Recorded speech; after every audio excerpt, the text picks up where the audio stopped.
Welcome to Look Behind the Look, the celebrated podcast that explores your favorite looks in film, television, and fashion history. Through conversations with the fashion world's elite and award-winning hair, makeup, and costume designers on sets around the world, you will see and hear exciting tales from behind the scenes, career origin stories, and tons of advice and tips. I'm your host, Tiffany Bartok. Hey everybody, welcome to Look Behind the Look. This is the Wuthering Heights episode, and my guest today is frequent visitor Siân Miller, who I like to call friend. She is an amazing artist, the hair and makeup designer behind Wuthering Heights. I've had her on several times before, and I always love talking to her about the filmmaking process and the storytelling through hair and makeup design.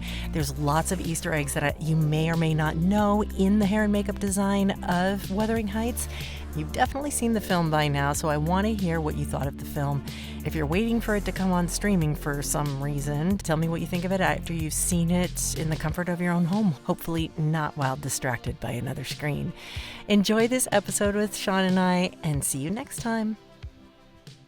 Hi, I'm with Siân Miller, and I am so excited to talk to you finally about Wuthering Heights. I've been singing Kate Bush all morning in anticipation, and I'm sure you want to just either that's your theme song for the rest of your life, or you want to get rid of the record and never hear it again. Yeah, it's funny. I'm a big Kate Bush fan, and I did get to see her twice in 2014. No, I you're was so slightly lucky. too young in 79. But yeah, it's a bit like Murder on the Dance Floor. They get to the point where you're like, okay. The And I'm Saltburn. probably Kate Bush's biggest fan, but I'm like, I don't want to hear that again for a while. I know. Thank God it's such a beautiful cover. Yeah. Yeah. Yes, I can't wait to talk to you about all things Wuthering Heights. You've been talking about it so much, and everybody is just, one thing everyone can agree on is that it is beautiful. It's a very polarizing film. I personally loved it.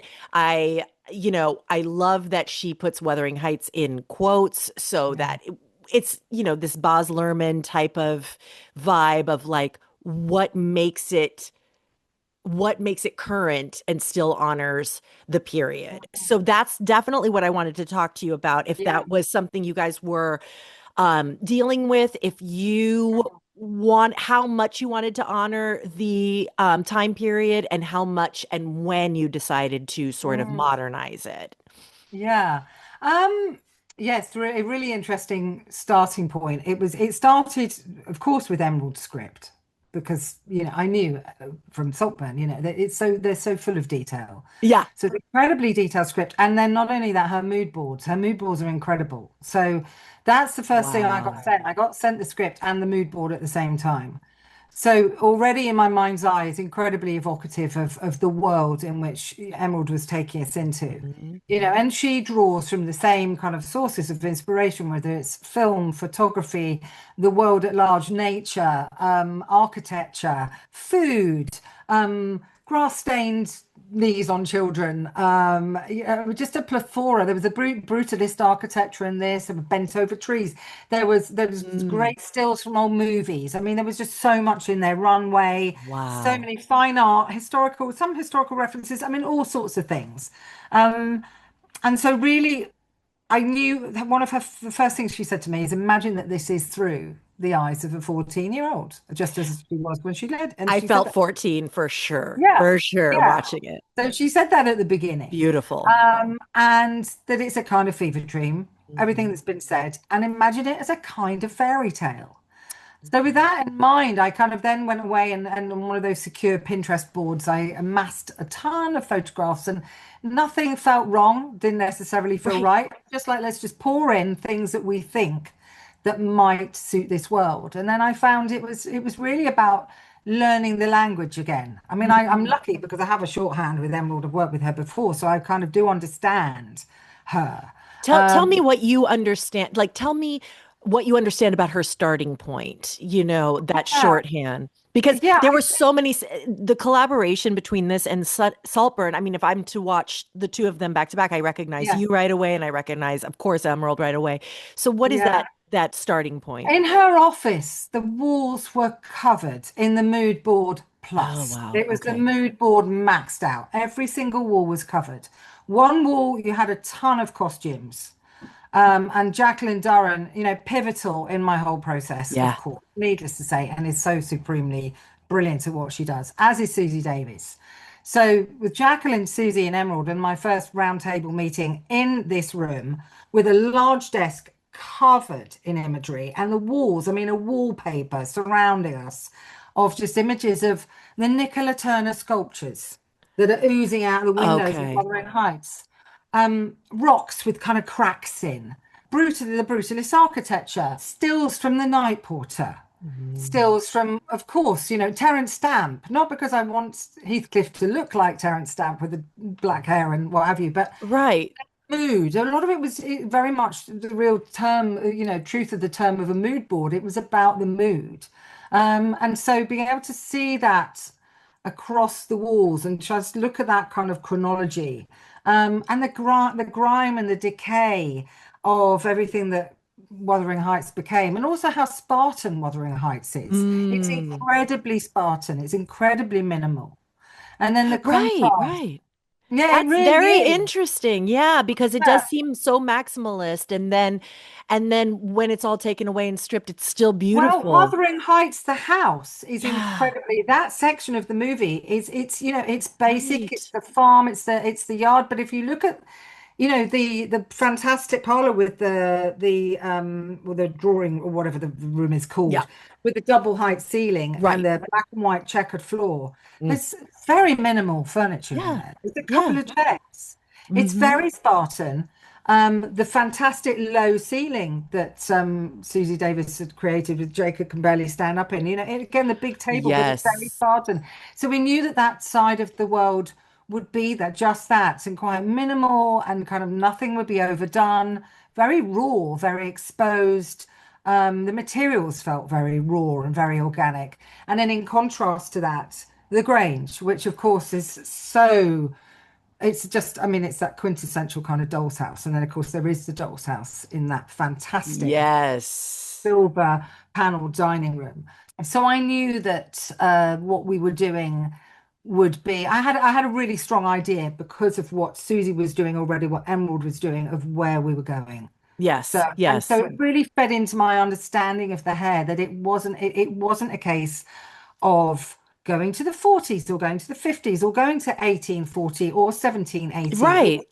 it was a case of, in terms of Cathy, what suited Margot.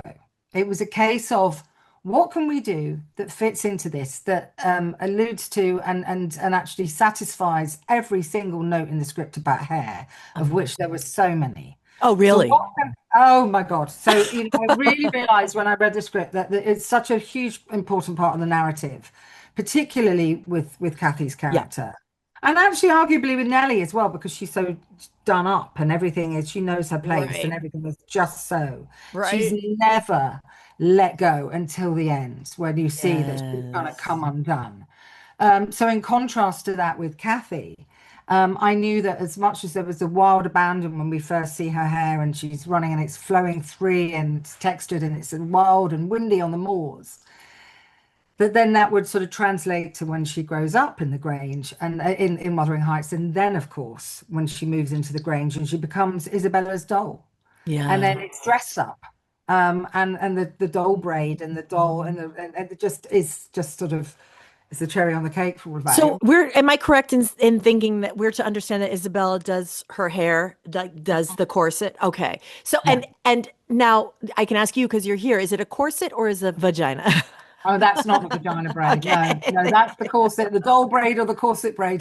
The vagina braid, which Okay. people are Okay. talking about a lot now, Yes, yes, yes. is in the scene where Cathy pulls Isabella's hair, Okay. Okay. Okay. where Okay. she's Yeah. talking to Yeah. Heathcliff and she says, "You're listening, aren't you?" And she comes in and she's a total bitch to her, pulls her by Yeah. the hair. And that's when she's wearing that in the back of what is a very elegant, beautiful hairstyle. Yes. A Yes, bit of yes, yes. Chanel jewelry in the back hanging from a red ribbon, if I remember rightly. Oh, the And details. yeah, yeah, and that's what that is. But yeah, the idea being that when Cathy goes to the Grange and she's now married, that whole scene where Isabella takes her through what was her ribbon room and is now Cathy's dressing room. And I've had all these costumes made to your measurements. Yeah. And look at the walls, they're your skin, and that's your freckle, and there's a hair growing from it, and all of this stuff. And then we get through, and she's dressed up and she has the corset ribbon, the doll braid on, beautiful dress. And then of course we go into the dining room and it's already there. It's already been made by Isabella. I mean, everything was planned.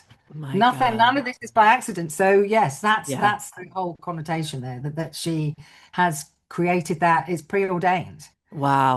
And your hair is so singular.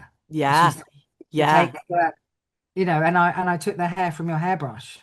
And the And way it was Cathy was, played is yeah. so creepy, Mm, and but she made it so innocent in the delivery that, mm, I mean, saw it with a full house, everyone was laughing. Like you know what yeah. I mean? But like maybe if I was alone, I would be like, this is so damn creepy. But Well, it is funny, but it's creepy. I mean, Alison is so yeah, brilliant in the film, but it so is, brilliant. yeah, yeah. Wow. It So was a great moment. So when they decided to make the skin room, like what comes first, the skin, her skin or the skin room? Like how was this developed? I think Susie already, I'd read something where I think she had this fabric Okay, already and okay, knew that they could do something. I don't want to misquote her, but I'm pretty okay. sure that's how that came about.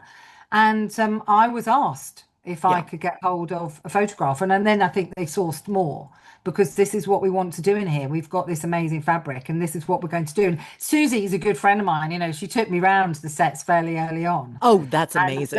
And she said, "And look what we're going to do in here, and it's going to be skin." And there was just a panel, and it was like the best collagen bouncy skin that a girl could Yeah. ever Yeah. wish for, and a boy, in fact. And it sort of bounced back, and I mean, it was just incredible with the veins running through, and the Yes. carpet. The Yes. carpet's the Yes. same. It's incredible. And then the hair. So I then gave them pieces of Cathy's wigs, just a hair color sample, because that's then dressed in at the back of the bed Right, above right. the backs, and then Yes. around the pedestal of the tables in that bedroom is hanging down. I mean, it's incredible. So So yeah, it sounds like the rooms were being developed first, and that's like my favorite room. I don't know what you are calling it, but it is the one, the sparkly with blue room. And when I we got to see it in daytime and nighttime, it looks like uh the dining room. No, well, not no, the they're dining not room. eating Oh, in it. oh, oh, was it the drawing room? They're sitting in it, Yes, and yes, yes, and yes, then to have her face have yes. match Where the walls. Christmas and the yeah, yeah. Oh, Yes, the face matching the walls with the beads on. yes, yes. That's the Tell me dining about room. that. Yeah, Okay. yes, yes. That all started with the production design because the room it's enormous, of Okay. course. So it's enormous with this really big long table, I've seen that this has been discussed by Emerald. That it was designed very much the idea that they would feel kind of like doll-like in that space, and then of course there is the doll's house at the bottom.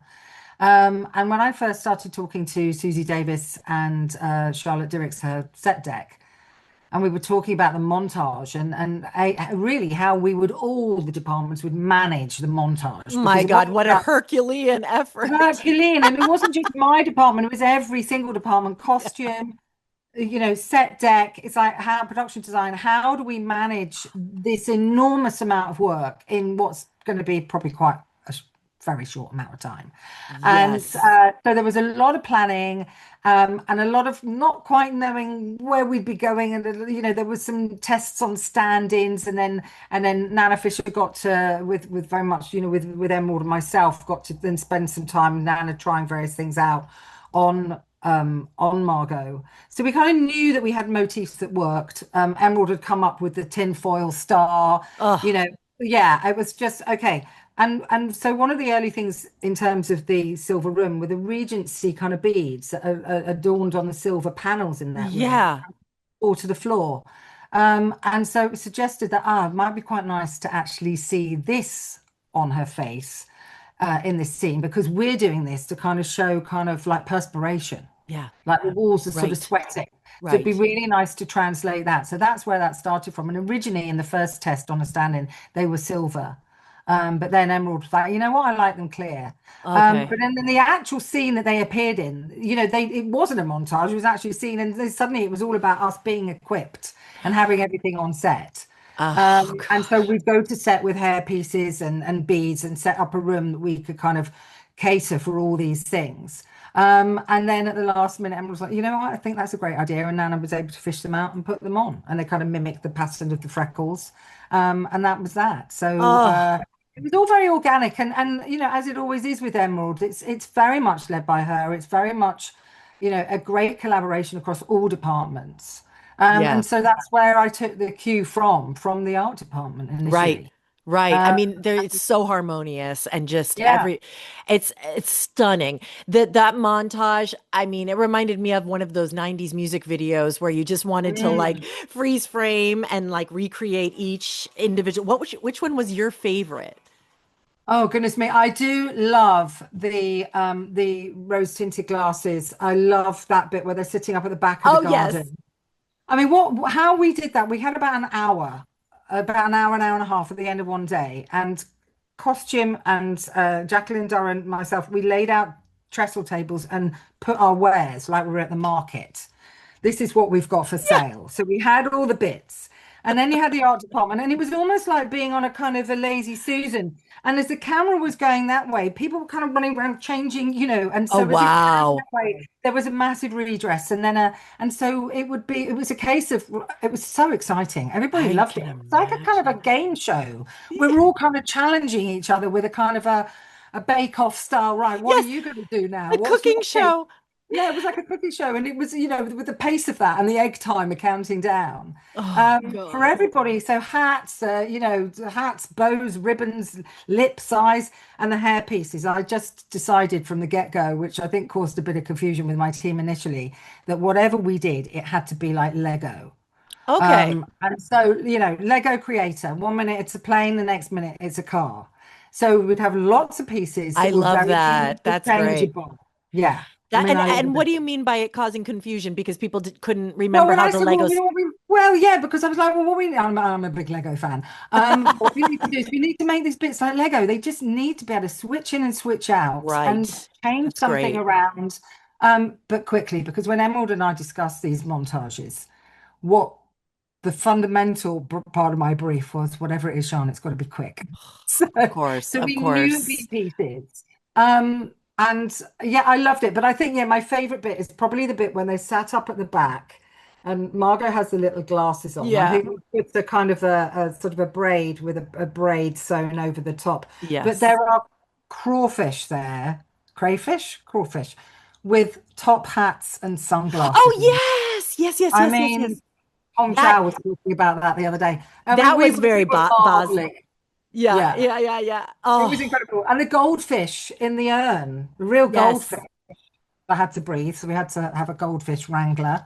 And it was just so exciting to be able to do that, and then to see it in the film with the song over the top, and it was just so Yes. exciting. It brought back great Oh, memories. Yeah, oh yeah. my God. And tell me about the freckle mask and the development of that. Yeah, so I think the ethos behind the style of that, rather than talking about all the specifics of what blush here and what blush there, the crux of it was that we wanted Cathy from childhood to have that weather beaten look. Her Yes. playground is the moors, they live in isolation.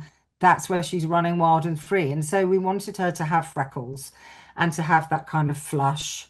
And then that to translate to the older Cathy. And I spoke to Waldo Mason, who I work with a lot from Waldo Mason Effects, and I said, look, can you make me something here that I could kind of, I don't know, is it a vacuum form, something that maybe we could do this quickly? I think I'd done something once, and I'd seen a little sort of silicon version of something that it was a reshoots on something, and it was to draw the freckles into, Right, and I right, right. inherited this when I picked up the reshoots on another film, and I thought, well, actually, surely we could just do this kind of like bigger. But actually, he said, no. What I'll do is I won't make it soft. I'll make it rigid. I'll make it for you vacuum form, and And by therefore. vacuum form, you mean that it will. So it's kind of like the sort of stiff plastic kind of. So we scanned both of the actors, Okay. 3D scanned them. So Walder was then to be able to produce a 3D print. And then the vacuum form, it's literally the sort of like a hard plasticized kind of material like a kind of rigid plastic clear box, I guess, that you could then hot knife through.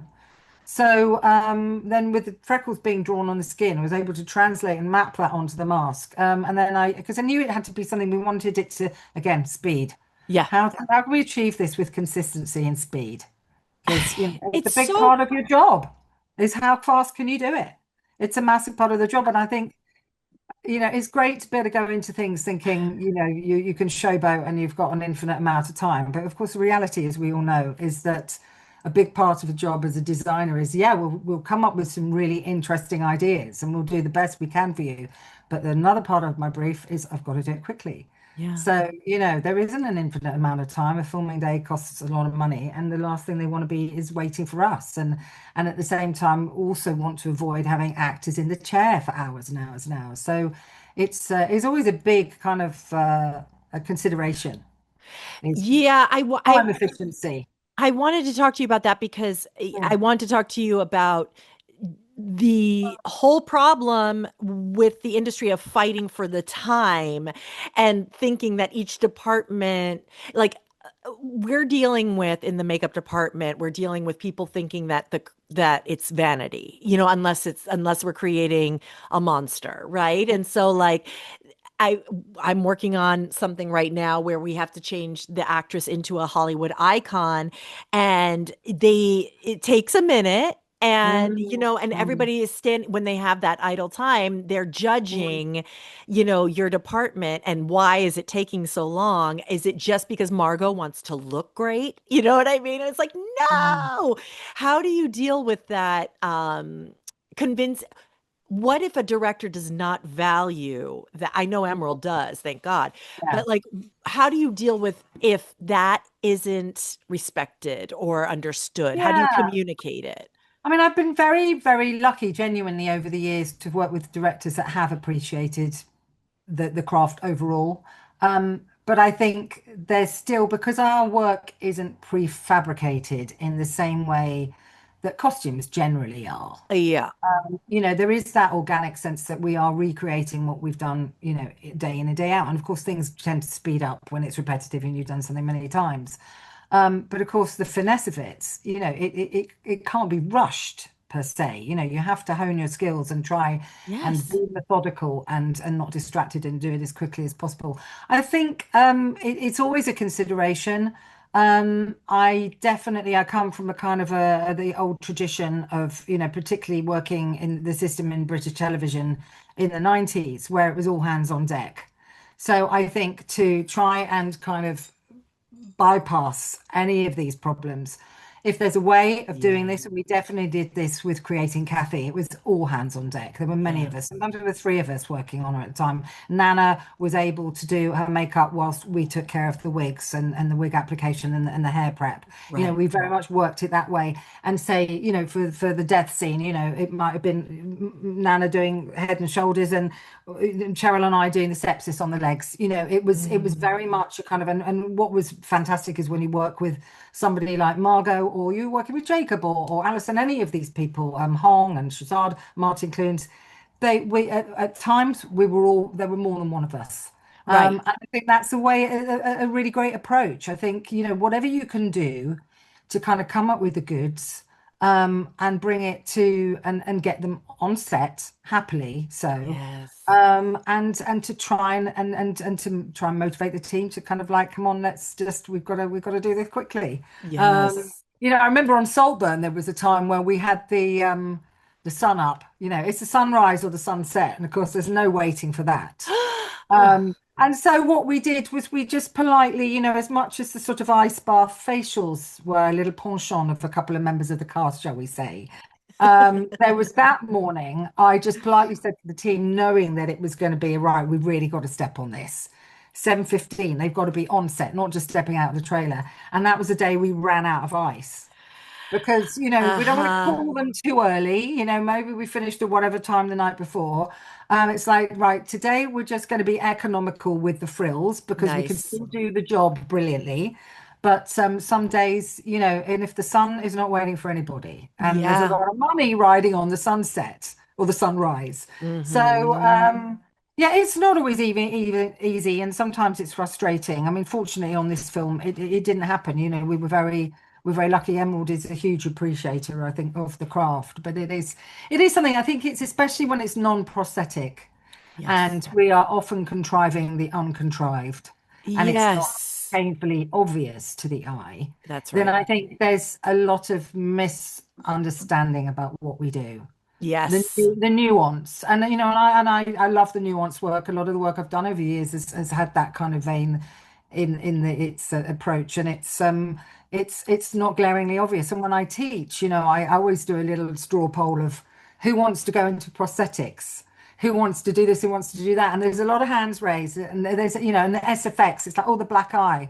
I said, yes, that's the stuff you're always going to get a bit of applaudit for. But actually, what you've done in terms of making a character, which is seemingly nothing, but Mhm. actually it's everything, but it's just not obvious if you've done it well. If you've done it There's well. as much art and creativity in that as the glaringly obvious.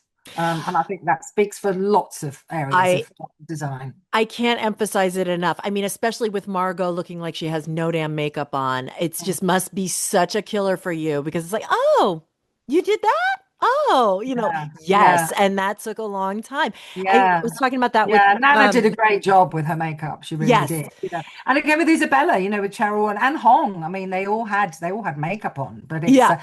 the boys. But it's yeah, to do it where it's flawless and it's on the IMAX Yeah. is I saw yeah. it in IMAX. Yeah. It was Oh, there's some flawless. close-ups. Yeah. Flawless. Now, did Jacob come to you after Frankenstein or before or during or when was this in? He came to me after Frankenstein. Okay. Frankenstein, yes. And I was given access to Jacob and Alison quite early. And, you know, having had the privilege of working with them before, it was great. So I was able to get the wig makers, Samuel James wigs, to them pretty early on. Okay. And so good to be working with them both again. Oh. Yeah, and lovely because I looked after Jacob and I'd cut his hair anyway on Saltburn, even though I'd looked after Barry.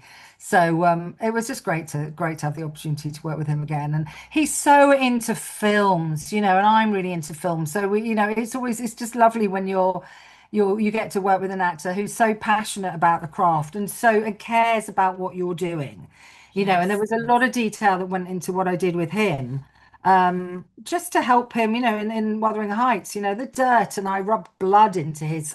You can't see it, but there's blood Yeah, yeah.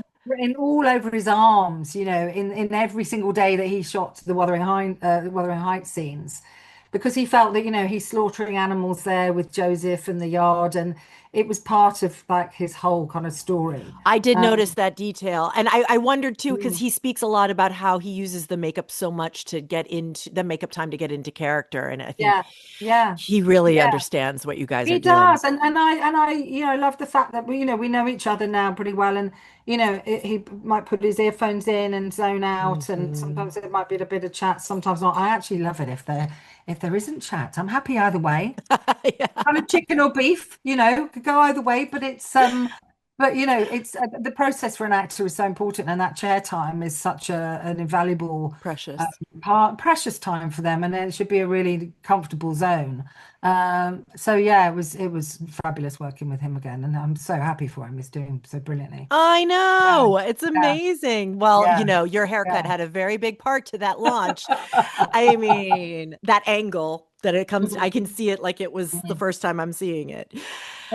Well, Sean, I know you have a lot of interviews and a lot of people to talk about, so I think that I will let you think about what you're going to talk about in your next interview. And I'm so Thank happy to hear you. all of these Thank you. It's secrets and lovely to details talk and to to see you you. shine. I'm so proud to know you and call you friend, and I'm just Likewise. Thank you. really, really excited for your journey Thanks, with Cathy. this. The pleasure's all mine. Great to Thank talk you, to you. I hope to Sean. talk to you next time. Yes, I can't wait. I can't wait. No. Thanks so much. Bye. Bye-bye. Bye. Look Behind the Look is a Vinyl Foot production, written by me, your host, Tiffany Bartok, produced by Jace Bartok, edited by Victoria Pastorelli. If you're interested in learning more, find our video version on the YouTube channel Look Behind the Look podcast. There you can see rare photos and clips from our guests. And please follow us on Twitter at LookBehindPod and Instagram at LookBehindTheLook. If you like the show, please rate, review, and subscribe. And tell your friends and spread the word. You can subscribe to us on iTunes or any podcatcher of your choice. Thanks for listening to Look Behind the Look.